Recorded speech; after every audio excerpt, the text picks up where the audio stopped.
नमस्कार दोस्तों। कांग्रेस पार्टी में क्या चल रहा है किसी को कुछ नहीं पता है। कांग्रेस के लिए 2021 का जो साल है वो बहुत ही महत्वपूर्ण साबित होने जा रहा है।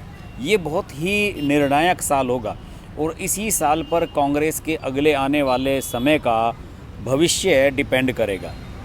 देखिए, ये भी सबको पता है कि 2021 में कांग्रेस के परमानेंट कांग्रेस अध्यक्ष का जो मसला है उसे सोल्व करने की कोशिश पार्टी कर रही है। सोनिया गांधी लगभग 1.5-2 साल से कार्यवाहक, अंतरिम अध्यक्ष, टेम्परेरी अध्यक्ष इस तरह के से काम चला रही हैं और पिछले 1-1.5 साल में कांग्रेस पार्टी ने जो देखा है वो बहुत ही अजीबोगरीब है। कांग्रेस में ऐसा कभी नहीं हुआ। मुझे तो इसकी वजह सिर्फ यही नज़र आई कि कांग्रेस वाले, उन्हें सत्ता से बाहर रहने की आदत तो है नहीं और अब सत्ता से बाहर हो गए हैं तो उनका जो असली चेहरा है, उनका जो असली व्यक्तित्व है वो सामने आ रहा है। कांग्रेस में बड़े नेताओं की कोई सुनने के लिए तैयार नहीं है। बड़े नेताओं में कई गुट बन चुके हैं। कुछ लोग गांधी नेहरू परिवार के प्रति वफादार बने हुए हैं। कुछ लोग चाहते हैं कि कांग्रेस को गांधी नेहरू परिवार से मुक्ति मिले। कुछ लोग चाहते हैं कि राहुल गांधी अध्यक्ष बन जाएं। कुछ लोग चाहते हैं कि राहुल गांधी तो बिल्कुल अध्यक्ष ना बने, भले ही कोई और नया आदमी बन जाए। तो इन सब के बीच कांग्रेस उलझी हुई है और इस उलझे हुए साल में ही 5 महत्वपूर्ण स्टेट्स में चुनाव होने जा रहे हैं दोस्तों। असम में चुनाव होगा, पश्चिम बंगाल में चुनाव होगा, केरल में होगा, तमिलनाडु में होगा और पुडुचेरी में होगा। और इन सभी राज्यों की स्थिति ऐसी है जहां किसी न किसी समय कांग्रेस बहुत बड़ी ताकत में रही है। अगर तमिलनाडु को मैं छोड़ दूं तो इनमें लंबे समय तक यहां पर असम में सरकार रही है उसकी। केरल में ज़रूर वो कोशिश करेगी कि वाम मोर्चे को बाहर किया जाए। तमिलनाडु में वो गठबंधन की सरकार बनाने की उम्मीद कर रही है इस बार। पश्चिम बंगाल में वाम मोर्चे के साथ मिलकर सरकार बनाने की कोशिश कर रही है। तो ये सब चीज़ें हैं और यही वजह है कि अगर कांग्रेस के अध्यक्ष का फैसला आने वाले 1-आध महीने में, मेरे ख्याल में जनवरी में ही अगर नहीं सुलझा तो फिर मुझे लगता है कि कांग्रेस के लिए इन सब राज्यों में मुश्किल होने वाली है। कांग्रेस में इस पर माथापच्ची चल रही है। देखिए, अगर पश्चिम बंगाल की बात करूं तो पश्चिम बंगाल में कांग्रेस अभी किसी खास पोजीशन में नज़र नहीं आ रही है। वहाँ के जो प्रदेश अध्यक्ष हैं अधीर रंजन चौधरी, वो ये तो कह चुके हैं कि हम वाम दलों के साथ गठबंधन करेंगे, लेकिन सीट शेयरिंग को लेकर अभी कुछ तय नहीं हुआ है। और जब तक सीट शेयरिंग को लेकर फैसला नहीं होगा तब तक कांग्रेस का यहाँ पर कुछ हिसाब किताब बनने वाला नहीं है। इसके अलावा कांग्रेस यहाँ पर ये भी देख रही है कि पिछले विधानसभा चुनाव में पश्चिम बंगाल में उसका प्रदर्शन वाम दलों के मुकाबले बेटर रहा था। वाम दल ज़्यादा सीटें लड़े थे लेकिन कम सीटें उनकी पास आई थी। और अब चूंकि कांग्रेस ने पिछली बार कम सीटें लड़ी थी, 90-95 के आसपास, और 44 सीटें जीत ली थी, तो कांग्रेस इस पर प्रयास कर रही है कि वहाँ हमें ज़्यादा सीटें इस बार मिल जाएं। इसी वजह से गठबंधन की सीट शेयरिंग का मामला अभी सोल्ड होता हुआ नज़र नहीं आ रहा है। इसके अलावा पश्चिम बंगाल में चीफ मिनिस्टर का जो चेहरा है वो बनना चाहते हैं अधीर रंजन चौधरी, लेकिन उन्हें लेकर ना तो वाम दलों में सहमति है और ना कांग्रेस में ही अभी इंटरनल सहमति नज़र आ रही है। ऐसी स्थिति में कांग्रेस वहाँ पर ज़्यादा उम्मीद नहीं कर सकती। वहाँ पर बीजेपी पूरा जोर लगा रही है और इस बार कोशिश कर रही है कि पहली बार बीजेपी वहाँ पर सरकार बनाए और ममता बनर्जी को आउट कर दे। तो कांग्रेस वहाँ पर थोड़ा पिछड़ी हुई नज़र आ रही है। तमिलनाडु में हालत अलग है।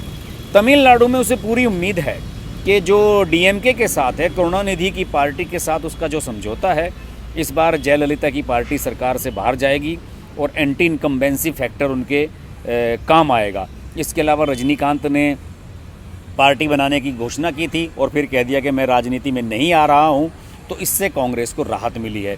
उन्हें लग रहा था कि वो कहीं उनके वोट बांट ना दें या बीजेपी का फ़ायदा ना करा दें, तो वहाँ पर भी ये थोड़ा सा होपफुल दिख रहे हैं। केरल की अगर मैं बात करूं तो केरल में सबसे पेचीदा स्थिति में कांग्रेस नज़र आ रही है। वो क्यों नज़र आ रही है कि देखिए, अगर कांग्रेस की पार्टी की पोजीशन की बात करूं तो कांग्रेस केवल केरल में ही मेन फाइटर नज़र आ रही है। यानी कि अगर नंबर 2 की पार्टी की बात करें तो केवल केरल ऐसा स्टेट है इन 5 राज्यों में से जहां पर केरल में कांग्रेस नंबर 2 की पार्टी नज़र आई है। पुडुचेरी में तो उसकी सरकार है, लेकिन बाकी राज्यों की अगर मैं बात करूं वहाँ वो बड़ी स्ट्रॉन्ग नंबर 2 नज़र आ रही है। और अभी हाल ही में कांग्रेस को एक झटका भी लगा है। वहाँ पर अभी नगर निकाय के चुनाव हुए थे केरल में, और उनमें जो वहाँ का लेफ्ट डेमोक्रेटिक फ्रंट है, LDF की जो सरकार है, वहाँ पे वाम मोर्चा, उसने अच्छी खासी सफलता हासिल की। और अब कांग्रेस को वहाँ चिंता हो रही है कि यार हमारे हाथ से कहीं इस बार ये मौका निकल ना जाए। इसलिए सोनिया गांधी ने अशोक गहलोत को वहाँ का प्रभारी बनाया है। अशोक गहलोत राजस्थान के CM हैं, और अभी जिस तरीके से सचिन पायलट वाला संकट उनके ऊपर आया था, उससे वो जितनी बढ़िया तरीके से निपटे, इससे उन्होंने ये साबित कर दिया कि वो आने वाले समय में किसी बड़े राज्य की जिम्मेदारी अगर उन्हें दी जाती है तो उसे उठाने के लिए तैयार हैं। और शायद इसी वजह से सोनिया गांधी ने उनसे कहा है कि भाई आप केरल में जाके मामला सेट कीजिए। असम में कांग्रेस स्ट्रॉन्ग नज़र आ रही है बनिस्बत इसके कि वो अभी किसी सरकार बनाने की स्थिति में भले ही ना हो, लेकिन असम में बीजेपी के सामने अगर चैलेंज है कोई तो वो कांग्रेस है। इस तरीके से कि वहाँ पर कांग्रेस अपने चुनाव में अपनी वापसी की उम्मीद देख रही है। और हालांकि बीजेपी ने अभी बोडोलैंड पर्वतीय परिषद चुनाव में स्थानीय पार्टियों के साथ गठबंधन किया, और इससे उन्होंने जो अपनी ज़मीन उनकी कमज़ोर पड़ रही थी बीजेपी की असम में, उसको उन्होंने स्ट्रॉन्ग बनाया। लेकिन असम में कांग्रेस को तरुण गोगोई जैसे नेता का खो देना नुकसानदेह हो सकता है। तरुण गोगोई चीफ मिनिस्टर रहे लंबे समय तक और असम में कांग्रेस का चेहरा रहे। अब उनके बेटे हालांकि राजनीति में हैं, लेकिन तरुण गोगोई की कमी तो निश्चित रूप से खलेगी ही। अब वहाँ पर पार्टी डिपेंड कर रही है गौरव गोगोई जो तरुण गोगोई के बेटे हैं उन पर, और रिपुण बोरा, इन 2 नेताओं पर कांग्रेस अच्छी तरीके से बैंक कर रही है। और उन्हें उम्मीद है कि बीजेपी की सर्बानंद सोनोवाल की सरकार को उखाड़ फेंकने में ये दोनों कुछ ना कुछ कर दिखाएंगे। इसके अलावा जिसकी रणनीति की जो बात करूं मैं अगर, तो यहाँ पर पार्टी कांग्रेस यहाँ पर एक अलग तरीके की पॉलिसी लेकर चल रही है। जैसे कि NRC वाला मुद्दा है, CAA वाला मुद्दा है, ये असम की राजनीति पर हावी रहने वाले हैं। और इसके अलावा बंगाल की अगर बात करूं, असम की अगर मैं बात करूं, तो यहाँ पर असम में भूपेश बघेल को प्रभारी बनाया गया है। भूपेश बघेल छत्तीसगढ़ के CM हैं, और उन्हें माना जाता है कि अशोक गहलोत की तरह वो अच्छा चुनाव मैनेजमेंट कर पाते हैं, इसलिए उन्हें वहाँ का प्रभारी बनाया गया है। और आने वाले समय में देखने वाली बात होगी कि असम में वो क्या कर पाते हैं।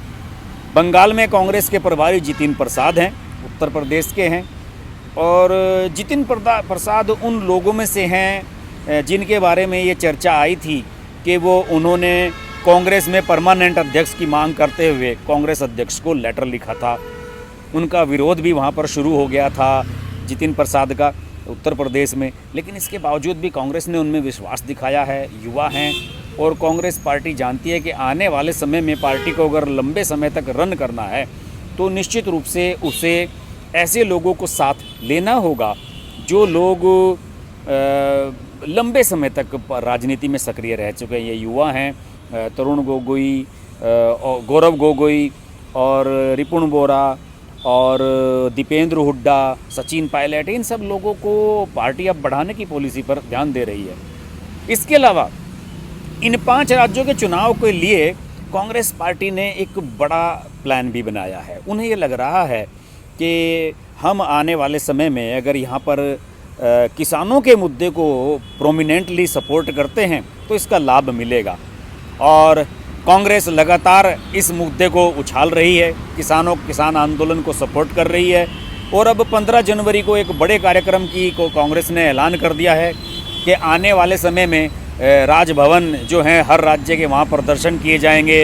युवक कांग्रेस को एक्टिव किया गया है, उन्हें भी एक कार्यक्रम दिया गया है। उस कार्यक्रम का नाम है एक मुट्ठी मिट्टी शहीदों के नाम, जिससे गांव-गांव में जाकर युवा कांग्रेस के नेता जन जागरण करेंगे।